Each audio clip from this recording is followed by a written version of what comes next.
This week on The Startup Life. Take those ideas for community changing initiatives out of their pockets, out of their minds, and, basically make someday today. All right, Startup Nation, so let's take flight with Kirsten Bunch, best-selling author and Changemaker in Chief.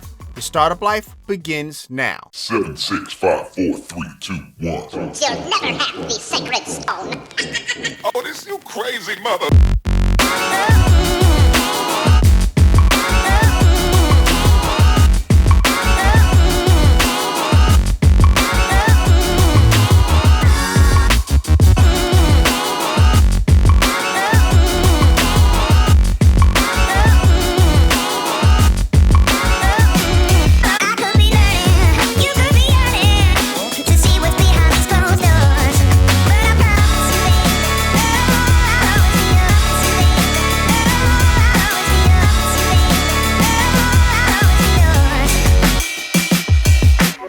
Hey, Startup Nation, do you enjoy the startup life?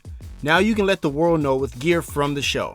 Choose from the label yourself, make your own look, and making money t-shirts to tell your story of your path of entrepreneurship. Click the link in the show notes to purchase. All right, Startup Nation, so I hope you're ready to receive some value today. We got a special guest in the building today. We have Kirsten Bunch, the Changemaker in Chief herself. How's it doing, Kirsten?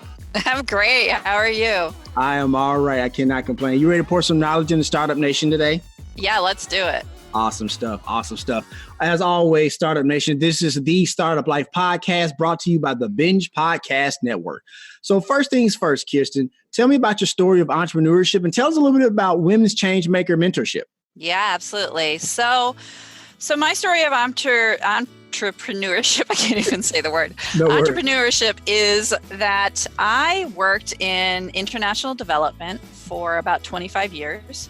I traveled all over the world. I've been to over 50 countries and started and managed programs, social change programs, economic programs in about 10 countries. I worked in places like Afghanistan and El Salvador, Mexico, Burkina Faso, Egypt. So a variety of different places. Wow. And during a portion of my career, I raised about $20 million for social change, social and environmental and economic change programs. For sure. So, I loved my work and I loved traveling around the world and seeing different communities. I had access to the most interesting people, the most interesting things that people were doing, creative things, community dynamics. For me, it was my dream career. It was exactly what I wanted to do until it wasn't. Got you. And then there was this day where it was probably about 110 degrees, if not hotter, and I was standing on a road Yikes. in a dirt road in Bangladesh, and I was looking around, and we were there, and we were filming some footage for an organization that I work for, an organization that called Vision Spring that helps people get reading glasses so they can see after the age of 40. Got you. And I was standing there and I was looking around, and all these people who knew each other in this community were watching what we were doing. We were interviewing people, and I was thinking to myself, okay, this isn't working for me anymore. Like, what am I doing? I'm working in everybody else's community and I don't even know my neighbors at home. And so, I kind of over the next few months, I started to think, well, what is this telling me? Like, what am I feeling right now? And at that point, I was in my mid-40s, and I started to think, okay, well, what does my next act look like if it's not this? And I did this whole creative process that I do with my clients, where I really thought deeply about what is pulling me toward it. Gotcha. And one of the things that kept coming up in, this whole process was during my career, I would go go overseas and I would work in these communities. I'd do this amazing life-changing work, life-changing for me. I'm hoping life-changing for other people too. For sure. And I would come back and there would be such a disconnect with the work that I did and the people that I would talk to in my hometown or, you know, wherever I was living at the time in the United States. And I would talk to people about what I did, and often people would say to me, and a lot of women, mostly women, would say to me, "That's so cool. I love what you do. And someday I'm going to start this dog shelter or community bakery or film festival in my community. And someday I'm going to do that. But, you know, I can't do that now because my kids aren't grown. I don't have enough money or, you know, whatever. Insert the reason why you can't do something." Right. And so when I was sitting down and really thinking about what my next act was, that kept coming back to me. And I thought, well, you know, maybe there's something there. Maybe I can help people take those ideas for community changing initiatives out of their pockets, out of their minds, and, you know, basically make someday today. And so what happened was I sat on that idea for a while. And Gotcha. then in the day after the 2016 presidential elections, I looked around and I saw, you know, all my friends and colleagues and people saying, "I'm not happy with this. How did this happen? I'm scared for my immigrant neighbors, my trans friends, the women in my life, and I want to do something, but I don't know what to do." Gotcha. And so at that point, I said, well, you know what, Kirsten, it is time to step up, because I knew that if those people that were saying those things were serious about creating change in this world, creating change in their communities and in their lives, I knew what it takes. I had what it takes to help them get started. And so I launched the Women's Changemaker Mentorship, which is, you know, what I do is I work with mostly mid-career women. I do work with people who are not in mid-career, and I also do work with some men. Gotcha. Who want to create a next act that is good for them and for their community. My clients do things like start philanthropic advisory firms. I have a client who's a celebrity stylist who is starting first of all, she's writing a book, and then she is starting a program that works with women that are in domestic violence situations.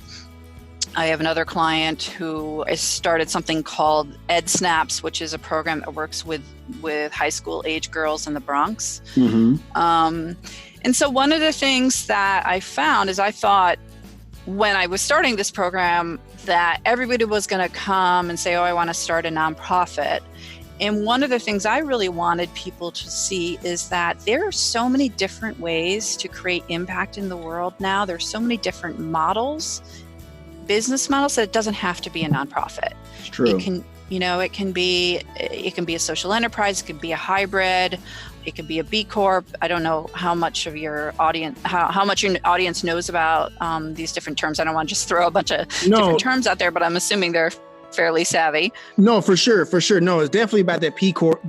Like, it's almost kind of like the hybrid of a for-profit, nonprofit type of business. So yeah, you're definitely on to something there. Yeah, my audience is pretty familiar with it. But go ahead. I'm sorry. Yeah. Okay. Yeah. And so I would say about 80%, if not more, of my clients start for-profit or hybrid initiatives. And, you know, in the end, it's really about what it is they want to do in the world and what's the best for them as an individual, with all their skills and all their whatever they're bringing into their next act, what they want to bring into their next act, I should say, you know, and what's the best fit, like how do all these different things combine to create their superpower to create change in the world. Gotcha. Thank you for sharing that. I appreciate it. And you bring up an interesting thing, because I've had past guests on the show from, Tiffany Yao to Lee Caraher, and they both cite that 2016 election as a pivotal moment in their path to entrepreneurship or writing a book in Lee's case, or whatever the case may be. So it's very interesting for you to talk about that yourself, Kirsten. I appreciate you sharing that for sure. Yeah, absolutely. It was, I think it was it's an important time in everybody's life, a pivotal point in a lot of people's lives. For sure.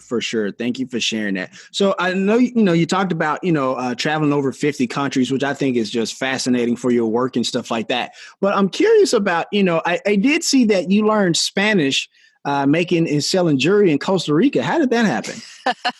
Oh, that's funny. Yeah, actually, I'm leaving for Costa Rica next week to Oh, go okay. see some friends there. But so in my 20s, I was working for an organization that was like a student exchange organization, and I was working for them in New York, and I went to Costa Rica to work for the organization in Costa Rica. And that kind of ended after a year, 6 months. I don't remember how much time. And so I went to the beach and thinking I was going to go to the beach and then I was going to go home. And I met a bunch of entrepreneurs and jewelry makers who kind of went around making and selling jewelry to tourists. And I joined them. And I lived on a beach in a tent. Wow. And it had no money. So every day I, had to sell some jewelry in order to make some money for food, to pay the little spot for the tent. And it was one of the best times of my life. Gotcha. Thank you for sharing that. And I think that's a very interesting story on your path to entrepreneurship, because it really does talk about, be in a position to where if you don't sell, you don't eat. And so I think that's an interesting story. So thank you for sharing that. Absolutely. For sure. So, a few months ago, I saw you got the call. Now, I know it's one thing to be featured in Forbes, Entrepreneur, Fortune, and the Huffington Post, which you've been featured in all four. But any influencer knows that, like, when Old Magazine comes calling, you answer, right? So how did you feel when they asked you to write a piece for the magazine? Because that has to be an amazing story. Yeah, well, I mean, as an entrepreneur, you look for whatever opportunity comes to you. And this, I'm a fairly new entrepreneur. I've only been at this for 2.5, 3 years now. Okay. And so somebody approached me and asked me if I wanted to be featured as a business owner or an entrepreneur in the area, where I think it was actually Westchester County. Okay. And I thought, well, why not? And it's like anything, you just kind of see, go after the opportunity and see what happens. And this was exactly one of those things. Gotcha. Thank you for sharing that. I just know that a lot of listeners in Startup Nation, they know all about the Old Magazine. And so I definitely just wanted to kind of see, what your take on it and stuff like that was. So I appreciate that for sure. Well, I think, if I could add, Sure, I think there are a variety of ways to get into O Magazine and other magazines, right? Okay. So it isn't always about, them approaching to you to do a feature. And so it really depends on what, and I'm talking to, I know I'm speaking to the startup community, so I can be really candid here. Absolutely. Is that, there are opportunities to get into magazines that aren't necessarily, you're not a feature, you don't have to wait for the big call. And then the question is, as a smart entrepreneur, how do you leverage that? How do you leverage, for you to ask me that question, you went on my website, you saw, that I was in this magazine. And so for me, that's more valuable than somebody reading the article. Right. Because, for sure. A lot of people will read articles and they're like, oh, that's a nice story, whatever. But that doesn't mean they're going to call you. That doesn't mean you're going to get any business out of it. Right. So for me as an entrepreneur, it's really about where are the opportunities that you can leverage to get you to the next step. Got you. Thank you for sharing that. Does that make sense? No, that makes complete sense. And I appreciate you sharing that, because we talked about in a previous episode with Startup Nation, like, just because you have that kind of big break like you talk about, it doesn't mean that you can't, there isn't still work to be done. It's not like one of those things where you get featured in Old Magazine and, oh, you have arrived, now you don't have to work as hard. No, that's not the case. I mean, it helps, like you said, but it's definitely not the case where your work isn't done. So I appreciate you sharing that for sure. And Startup Nation, the website that Kirsten talks about is kirstenbunch.com. If you want to check her out and check out what we're talking about, you can check out the link in the show notes for easy access. So, Kirsten, let me ask you this, because you've written an international bestseller. Next Act, Give Back. Discover your personal path to go from being charitable to being a change maker. No, now I've read some of the book and it's really good. Like, it's really good. So thank you so much for writing that. I appreciate that. And it's a massive $3.99 if you want the ebook, Startup Nation. The link is there in the show notes for easy access. Hey, we're trying to sell some books here today, Kirsten. So, That's right. No, go for it. Yeah, I love it. Books today for sure. But I love how it has challenged me to do more, but also providing tangible proofs of concept on how to do that. So was that your goal for the book, to kind of challenge, how we look at, changing careers and stuff like that, and provide that proof of concept of what it looks like? Was that your goal with the book? Because so many people have resonated with it for sure. Oh, yeah, definitely. And that I am all about practical action. And, right. It's so many people have these ideas, and whether it's something to do something in your community, or it's like to lose weight, or to change something in your life, whatever it is, so many people have these ideas. We all do. And we sit on them and we don't do anything with them because, one, we think somebody's going to tell us that they're stupid, or, the reality is we're telling ourselves that they're stupid, right, and sure. Nobody knows if it's a stupid idea until you put it out there. Mm-hmm. And so I really wanted the book so I wanted people to be inspired by the stories of the book of ordinary people. I'm not talking about celebrities. I'm not talking about, people who have tons of money or anything. Ordinary people that said, they looked at a problem and they said, I bet you I could do something about that. And why don't I try? So the book has those stories in them. I interviewed over 50 people for the book and asked them the question, what does it mean to you to give back? And I got everything from people telling me about how they volunteer, and to people telling me about how they started movements. And those are the people that I love. I mean, I love them all, but you know what I mean? Sure. I love the people who really, really are just like, they fall in love with an issue and they go for it. But I also wanted, I'm one person, I have a small team, people who work with me, but we can only work with so many people. Right. And so I wanted people who have an idea to be able to pick up a book and be like, oh, now I get it. Like, this doesn't seem that hard. You put like one foot in front of the other and you start building something. It's, I can do that. And so that's what is in my book. There's very practical tools. There's questions in every chapter that get you thinking. And you like you said, I think it's a good read. That's what people tell me. Oh no, it's definitely a good read. And Startup Nation, if you want to purchase that book, we have the link there in the show notes, easy access. And Kirsten, you talk about, some of the stories of people that people can relate to. And so I kind of want to dive into a few of those stories if I could. Absolutely. So in the book, you tell the story of Eva, who was in academia, but she wanted to pursue filmmaking. She wanted to make a film about gender violence, but felt she didn't have the time or the money to pursue the training to figure out how to do that.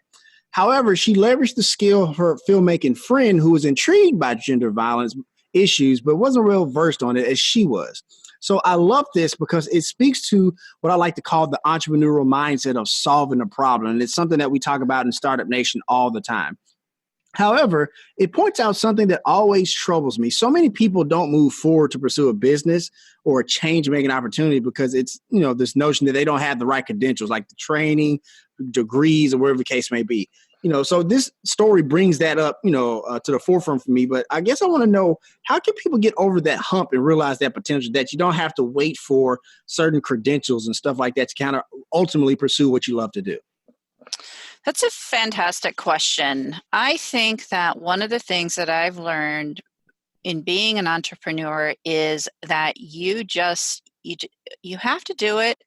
You just have to do it, but you also just have to think that you can, if that makes sense. So no, that makes sense. Obviously, so let's take an example. I was having a really hard time putting myself out there on social media on video. Right. I had this block. I was like, nobody wants to hear from me. Like, what the hell? I mean, what the heck? And so what I did was I was like, I'm challenging myself. I'm going to do this. So my wife and I were about to leave for this trip to Italy and Morocco. Mm-hmm. And I said, for 30 days, I'm going to do 30 days of value. A video each day with a word and a question for you to think about what it is to align your career with your values, your business with your values. So every day, from standing in front of a camel in a zoo in Rome, Mm-hmm. to being in this ancient city in Morocco, I made a video, and what it showed me, besides the fact that it's really kind of a pain in the butt to get yourself video ready every day, but especially when you're traveling, Right. what it showed me was that I don't have to be an expert in how to make videos, and they're not perfect. Like, some of them are a hot mess, and that's okay. Mm. And now I know the next time I do something like that, I know what to do better.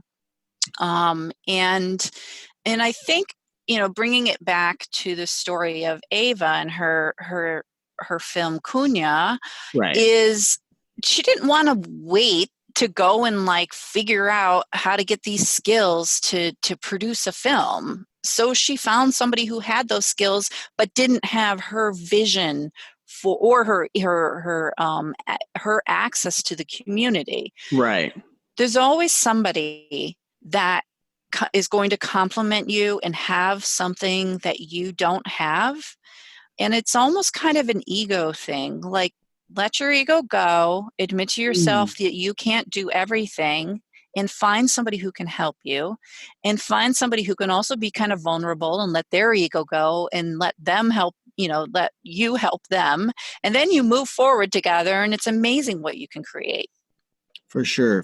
Thank you for sharing that. So I'm going to ask you about one more question, one more story in the book, because you also talk about Hot Bread Kitchen in the book. And I love this story because it highlights how you can, you either help on the surface of a problem, or you can really get to the do that root cause analysis and really be an agent of change in your community. Tell us a story about HBK a little bit, if you would, please, Kirsten. Yeah, I mean, I can talk a little bit about them. Honestly, they're one of the few stories in my book that's kind of a couple times removed. I don't have personal experience with them besides eating their wonderful food. For sure.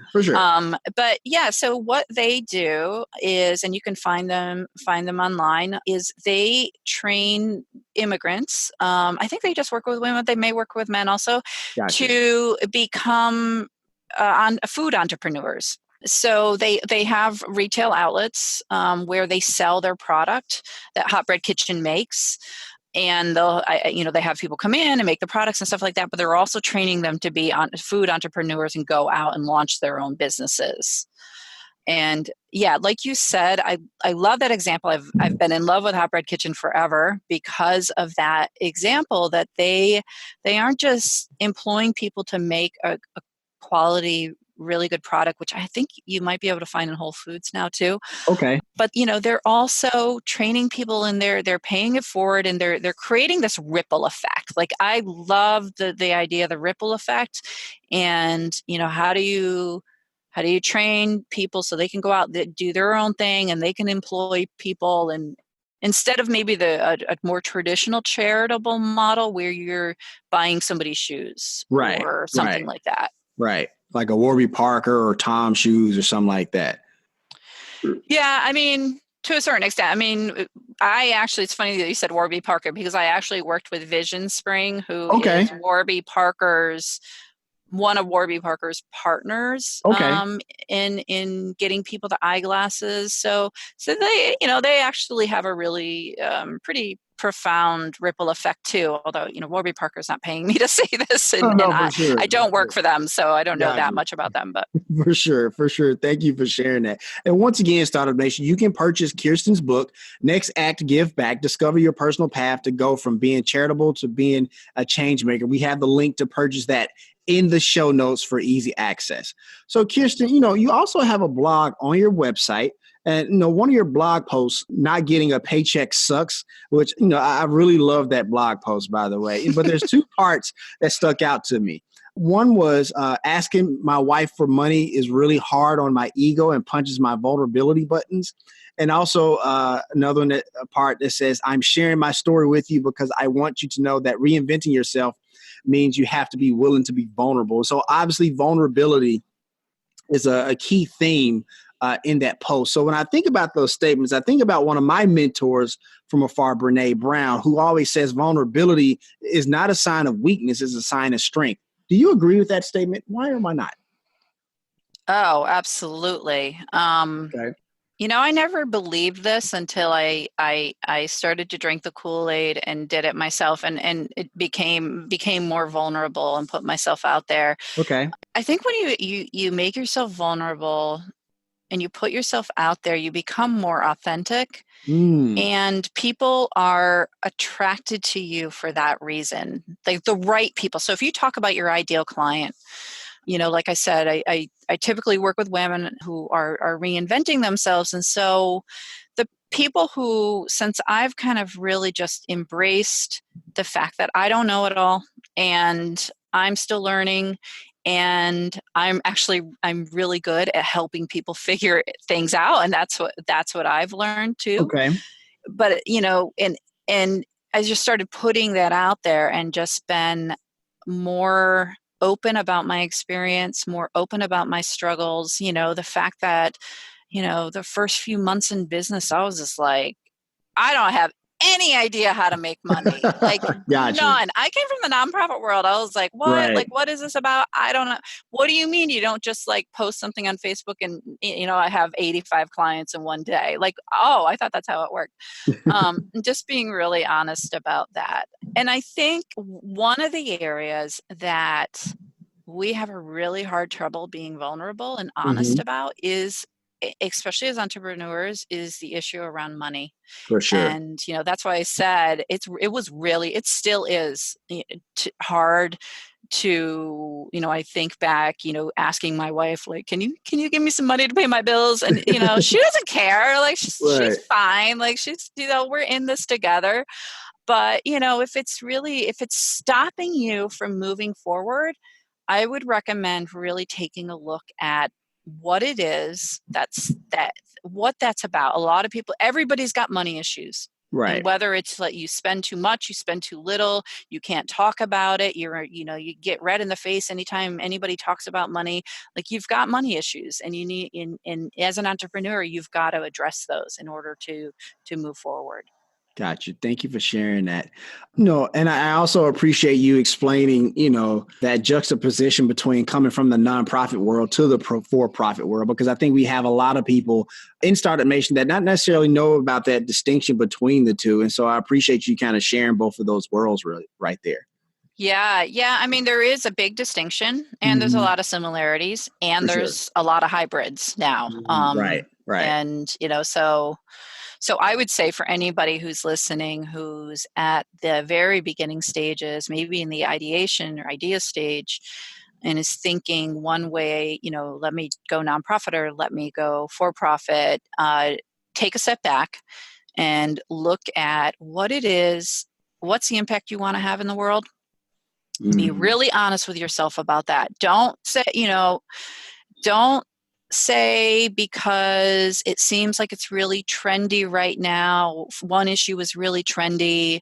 Don't jump on the bandwagon. Spend some time with yourself and really think, what is pulling me towards that issue, even if it's not a trendy issue. And then look at your background and look at your skills. And people think the nonprofit sector is easier than the business sector. It is not. I'm going to tell you right now, it's not in any way, shape, or form. Thank you for pointing that out. Yeah, and it's not less professional. I mean, it's just different. And so if you have a lot of skills in the business world and you like those skills and you feel proud of those skills, then find a way to move your idea forward using the skills that you embrace, instead of going out and trying to start a nonprofit just because you think that that's what you're supposed to do in order to make a difference, because you don't have to. Gotcha. Thank you for sharing that. Now, Kirsten, you do a lot of speaking engagements. You've spoken at Merrill Lynch, Inspiring Capital, Elevate, NY Now, and more. So some people who are change makers are waiting to come out and have those. They have powerful messages, but public speaking is still a challenge for them. Help us out, Kirsten. How do you prepare for your speaking engagements? Well, I find out who the audience is going to be as much as I can. And I'm very clear about when I'm booking speaking, when people approach me to speak, I'm very clear about who I am and what I'm going to talk about. So some people, for example, will see my book, Next Act, Give Back, and they think I'm going to talk about volunteering or being on boards. And I'm not. You can find a million people that'll talk about that. And so, I'm very clear, if that's what they're looking for, then I'm not their person. If you want to talk about how to make incredible change in your community and start initiatives or, start new careers, then I'm your person. And then to prepare, I write and rewrite my talks all the time because I'm always learning. As entrepreneurs, we're constantly learning. And I've got new things to say. Gotcha. And then I practice. And, I practice in front of a camera. I practice in front of friends. Interesting. And, there are a lot of good speaking coaches out there. There's some free resources. Toastmasters is one of them. But there's also a lot of people who coach you in speaking, and you can pay them to help you. So if you are afraid to get up there and do your talk, then get help, because really one of the number one ways to get new clients is through speaking. And so if that's not in your portfolio of kind of marketing and getting your name out there, it really should be. Gotcha. And just go out and do a couple of gigs. Understand you're going to do the best that you can, and you're going to look back in 2 years and be like, oh my God, like it was like the worst thing ever, but I did it. And the next time I did much better. Gotcha. Thank you for sharing that. Now, one of your keynote topics is one I love. It said, it's fuck charity, make change. And I love that. Right. So I guess I'm curious, what inspired that topic? Was it like an epiphany one day where it just popped into your head, or was it like a collection of experiences that led to that topic? Tell us about that. Well, this phrase, okay, well, I have to say something first of all. Okay. I don't want to get hate mail, and I'm going to explain what this is about. So like if you work for charity, do not send me hate mail until you understand what my point is. For sure. So this phrase has been running through my head since I came up with the idea of my business. And this is why I don't hate charity. I love charity. I think that we all should be giving to good organizations and to people in our lives that need help, and to religious institutions, whatever it is, wherever you feel pulled to give your money. I think that we should be doing that. What I mean by that is, in my experience, there are a lot of people sitting on good ideas and sitting on the desire to do good in the community and solve a problem or take on a problem, whether they solve it or not, or just move the needle a little bit, that are sitting on that. And instead of doing something with that idea, they'll kind of go and volunteer once in a while and give a little bit of money, and it'll make them feel a little bit better for a while. Right. And so when I say fuck charity, make change, I mean, like, stop just making yourself feel good by giving a little bit of money if you're being pulled to do something greater. I hear that. And again, I'm not saying that giving money is bad. I'm not saying volunteering is bad. I think it's great. We need that. Please don't stop doing that. But you could think about it this way. What if your idea is the idea that changes the world? What if your idea is the one that shifts climate change and saves your community from flooding, or it could be anything, but what if? It's that what if question. Gotcha. Thank you for sharing that. I appreciate that. I figured that's what you meant, but I understand you kind of had to put that disclaimer in there for sure. I appreciate that. So really quickly, right before we go to break, entrepreneurs, Kirsten, consider themselves lifelong learners. Like you were saying earlier, they're always engaged in constant professional development. What does that mean to you, and what are you learning now? Are you reading books, listening to podcasts? What works for you for professional development? Wow, that is a very timely question because I was driving today and I was thinking one of the things that's frustrating me right now in my business is that I spend so much time on the business part of it that I'm not doing enough learning. Yeah, so I do listen to a lot of podcasts, and I listen to everything from This Is 50, which Okay. is a newer podcast. Sherry and Lori, I forget their last names, really interesting stuff, to The Moth, because I'm inspired by people's stories. And stories come into my work all the time. Like one of the places that I start with my clients is, what's your story? And how do we use your story in your initiative? Because that's really, really important. Right. But one of my goals for this year is really to dig in deeper into some topics that I don't know anything about and see how I incorporate that into my work. Got you. Thank you for sharing that. So we're going to go ahead and take a quick break. How you like being on the Startup Life so far, Kirsten? Oh, it's okay. It's okay now. I'm just having a great time. Thank you so much. Thank you so much. All right, Startup Nation. So I hope you're getting great value from Kirsten's content, but we got to pay a few bills. Once again, my name is Dominic Lawson. This is the Startup Life Podcast, and it is powered by the Binge Podcast Network.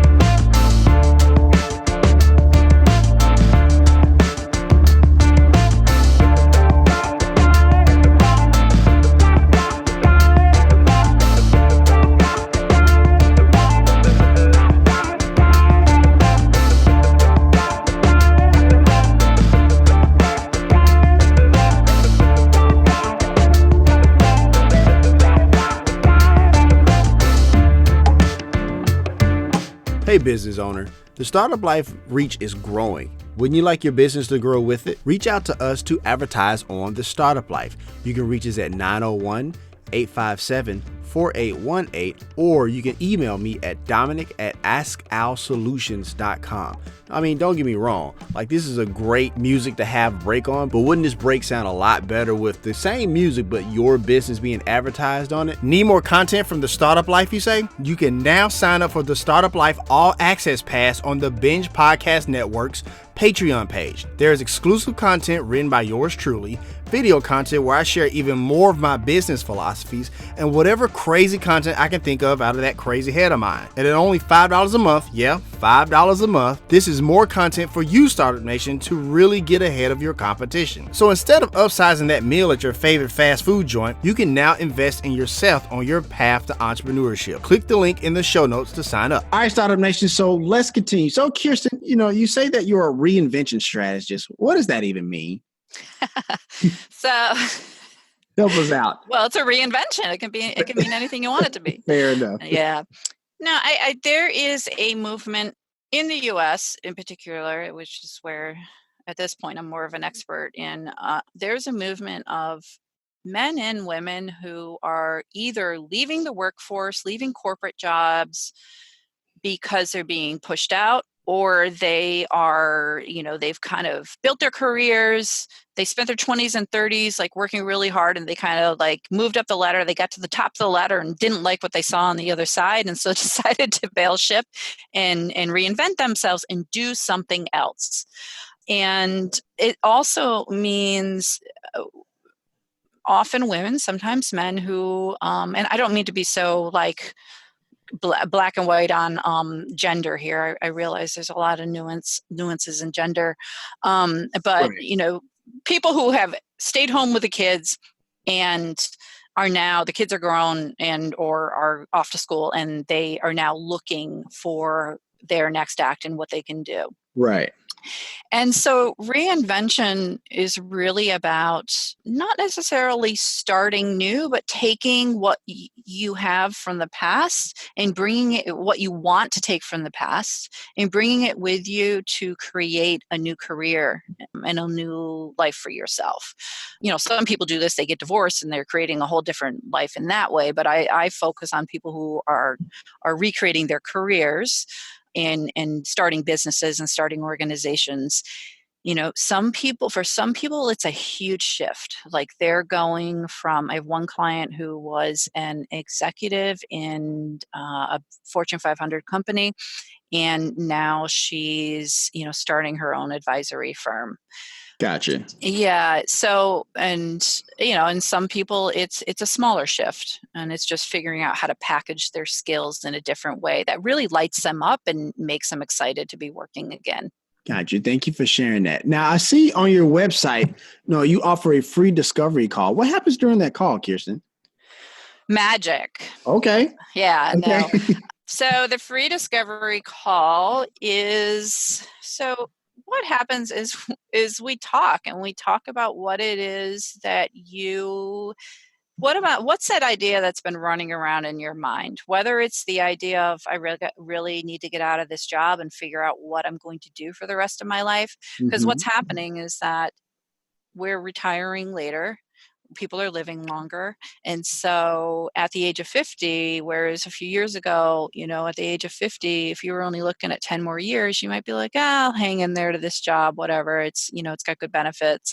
But now if you're 50 and you're like, I'm going to work until I'm 75, then you're just like, it's a huge wake up call. What am I going to do for the next 25 years?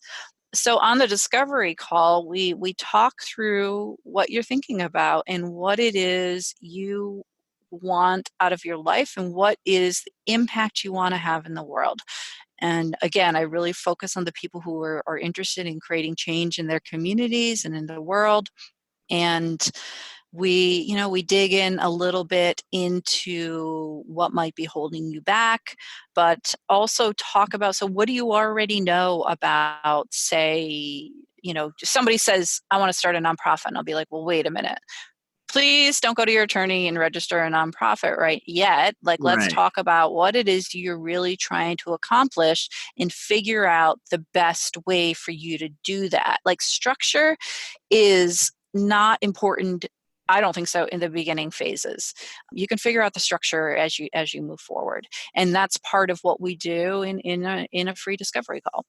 Gotcha. Thank you for sharing that. So let me ask you this. Let's say I'm 45. I've been in my job for like 20 years, but I've just been replaced by automation. We know stuff like AI and stuff like that's kind of happening a lot across multiple industries, by the way. I want to restart my career and be that change maker, but I don't have a clue what to do next. What's my first step, Kirsten? What's the first step I should take? Start noticing what you are drawn to.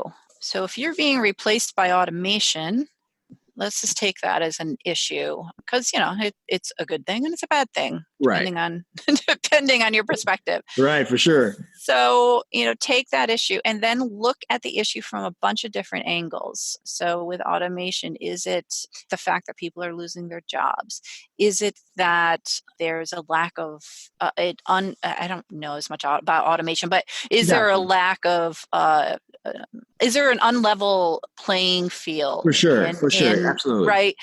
So what are the things about that issue that you're drawn to? And then start digging into that. What are people doing? What are they doing around this issue? What are the conversations they're having? And then you're going to start to see where you might be able to fit in and add value. One of the things that I would really say is that you, just like in business and entrepreneurship, you're looking at where you can add value. Don't go and start another toothpaste company if we don't need more toothpaste, right? Figure out a way you can make better toothpaste or something else that cleans your teeth or whatever. Figure out where you add value, look at where the market gaps are and where you can fit in the issue, within the issue. Right.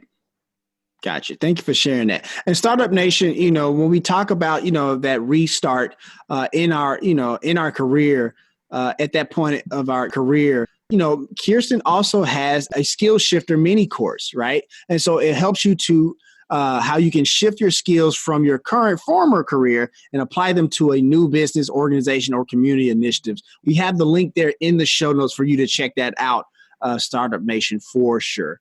Kirsten, really quickly, when you see testimonials, and people share the success stories of things that you've helped them out with, how does that make you feel? Oh, amazing and really proud, and also a little bit in awe Okay. that I've made this happen. And I do want to say that I'm so proud of my clients because they work really hard, and it's hard work. It's uncomfortable, and you've got to really open yourself up back to the vulnerability piece, and to look at what they're able to accomplish is, to me, as it's almost like sometimes I'm pitching myself like, really, did I For make this sure. happen? This was just an idea a few years ago, and look what I've done. So it's pretty cool. Awesome stuff. Awesome stuff. So, Kirsten, you've mentioned your wife a few times. And so I'm curious, how supportive has she been in this process and building your brand and your business? Well, let me say I married well. Okay. Yeah, no, she's been fantastic. For sure. And it's funny how relationships work, because especially the good ones. My wife has a big corporate job. She travels all the time. And when we were both traveling all the time, we had a much different life, in the sense of, now we've got a whole house full of animals, and we just have more. What am I trying to say? Because I work from home and I have a more flexible schedule, a very busy schedule, but I have a more flexible schedule. I can take care of things when she's off running, doing her corporate job. For sure. And it's really interesting how, because for a long time, like being vulnerable here, for a long time, I felt really guilty that I had left my career without an income. And I talk about it in that blog post. I left my career without an income, and it was basically relying on her for money. And then, one day she was just like, you don't understand. Like, I could not do my job if you weren't here taking care of, when the dog gets sick, or, we live on top of a mountain. So things happen when you like have a septic system and a well and all this stuff. And, For sure. or when my mom needs help for something, she's like, I would be so stressed out and so unhappy if you weren't here helping, taking care of this stuff. So it works. And she's amazingly supportive. And, one of the things I would say that I had to say recently to her is, I would say to her, babe, I'm having such a hard time with this. Like, this client just like did this, or she canceled, and I'm so disappointed because I was really excited to work with her, and she decided to do something else, take a job, whatever. And I'm disappointed, and gosh, should I quit? Should I give up? And she would say for a long time, she'd be like, oh, I understand. And I realized what she wasn't saying, and I really needed her to say. And I told her this, and it changed everything, was like, honey, I just need you to tell me that I can do it.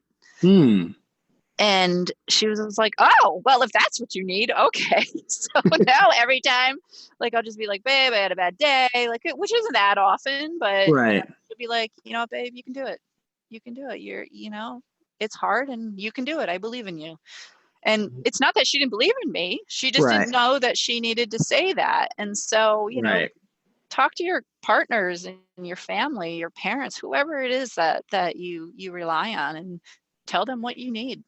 Definitely, for sure. Talk to that cheerleader that you have, Startup Nation, and just ask them every once in a while to give you those words of encouragement. It's the simple things. I definitely understand that, Kirsten. Thank you for sharing that. So I saw that you recently have taken up roller derby. What's that been like? Okay, well, I took up roller derby, and then I've actually recently had to retire my skates. Oh, okay.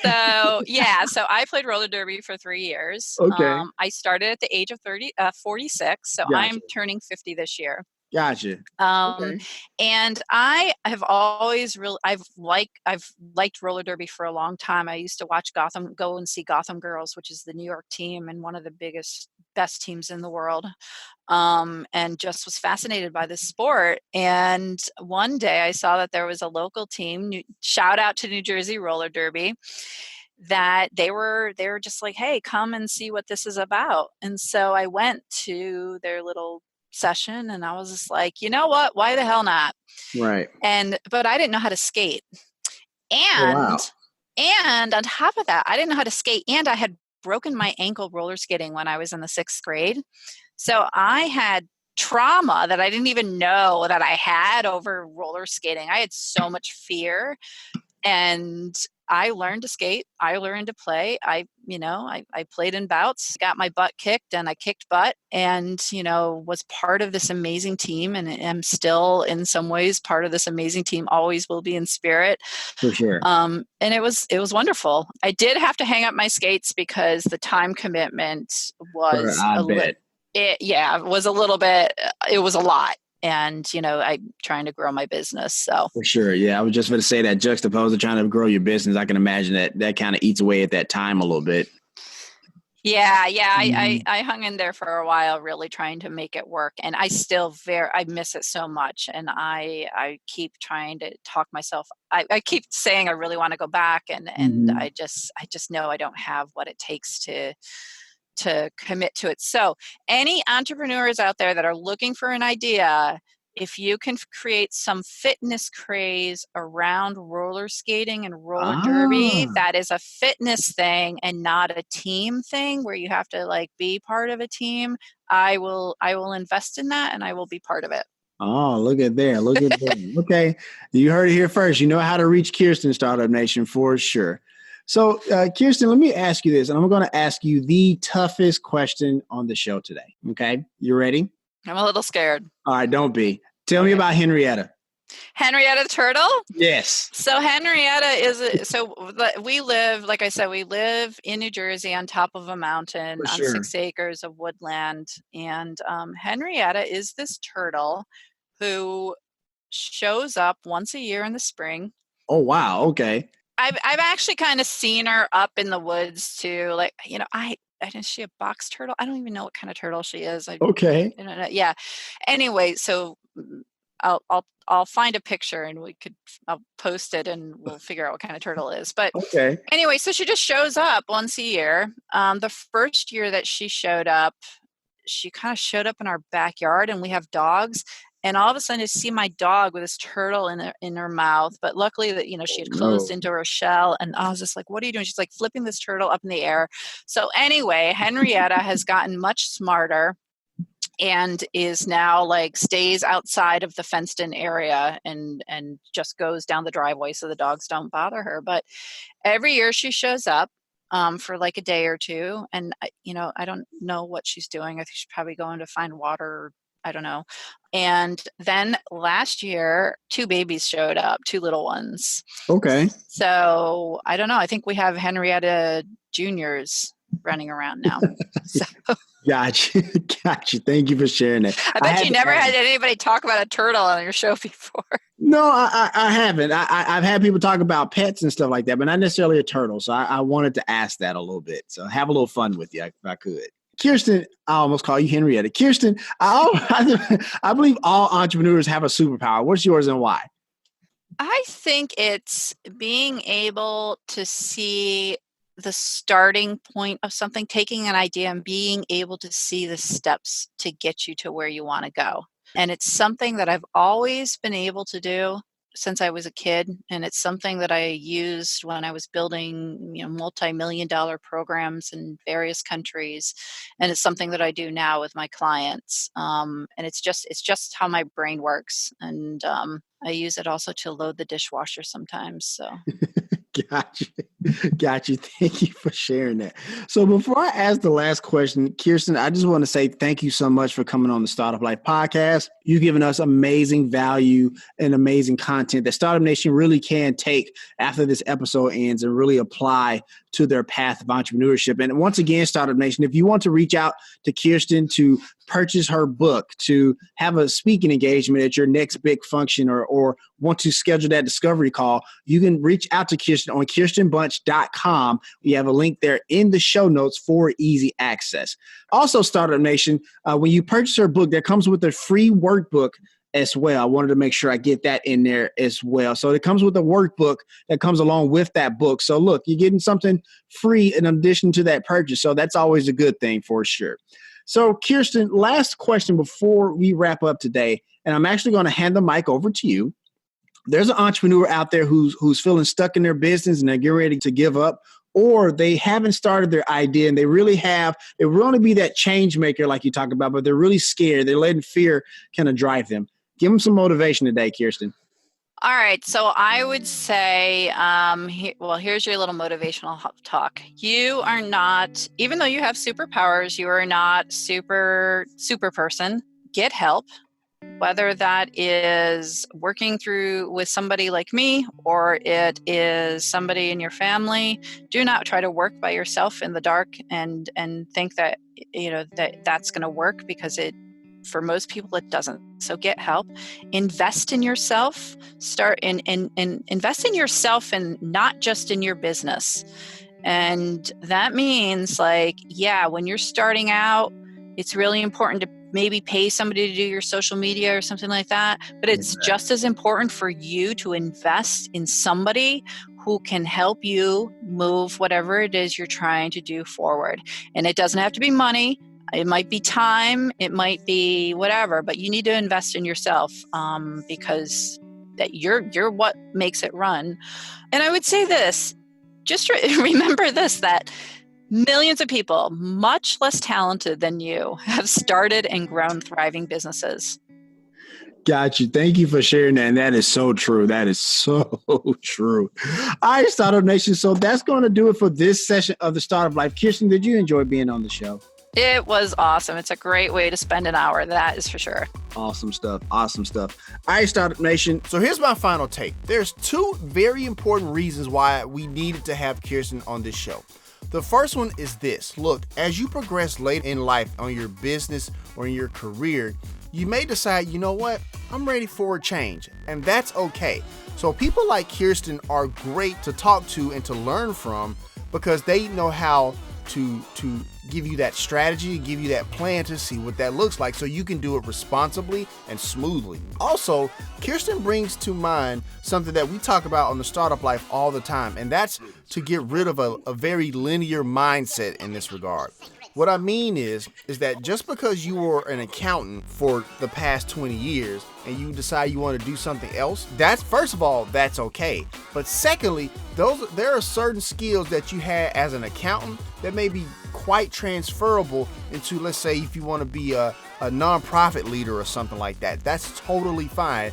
And if you're going to change the world, that's even better. So when I think about Kirsten and everything that she does, is very needed and is very important for helping entrepreneurs or career-minded people to make that next step in their career. If you want to let us know what you think about the show, have an idea for a show topic, or like to advertise on our show, please send us a message on the Startup Life Podcast Facebook page. And while you are there, like and follow our page as well. It's a way for us to engage with you, Startup Nation, and really grow our community. The link is here in the show notes. Subscribe to the show, as can now be heard on Apple Podcasts, Google Play, Stitcher Radio, Spotify, or whatever your favorite platform to get your podcast on. If you are listening on Apple Podcasts and you find our content valuable, please give us a 5-star rating, as it will help us climb the charts and help more people find our show. Also, don't forget to sign up for the Startup Life All Access Pass to get exclusive content. This is exclusively on the Bench Podcast Network's Patreon page. And hey, if you have an idea, be about that life. The Startup Life.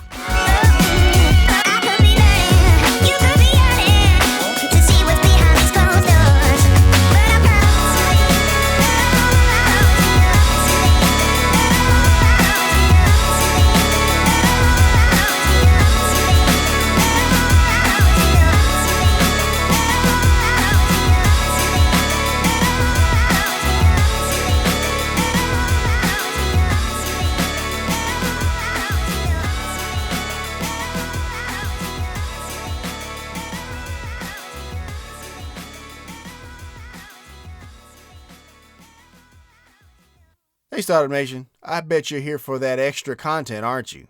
All right, take a listen. I felt that, there was a disconnect with him and women, especially Black women. Okay. So that was an issue. I never had a bad review or anything, but when it was time for layoffs, they can do what they want to do. So Right. I was laid off. I was heartbroken. I was like, oh my God. And I just kept trying to think, well, what is the bigger picture here? What could I have done different? You know, they knew I worked in radio on the side and everything. You know, I was always there, always traveling with work. I thought I did the best that I could do. But when I look back, I think that in certain situations, I probably could have humbled myself. And That Startup Nation is my really good friend, Ina Esco. She's a fellow podcaster just like me, and she's here in the city of Memphis. So subscribe to the Startup Life podcast right now on all of your major platforms. That way, as soon as Ina's episode is available, it'll be right there waiting for you. But until then, Startup Nation, your company's waiting for you. Get out of here.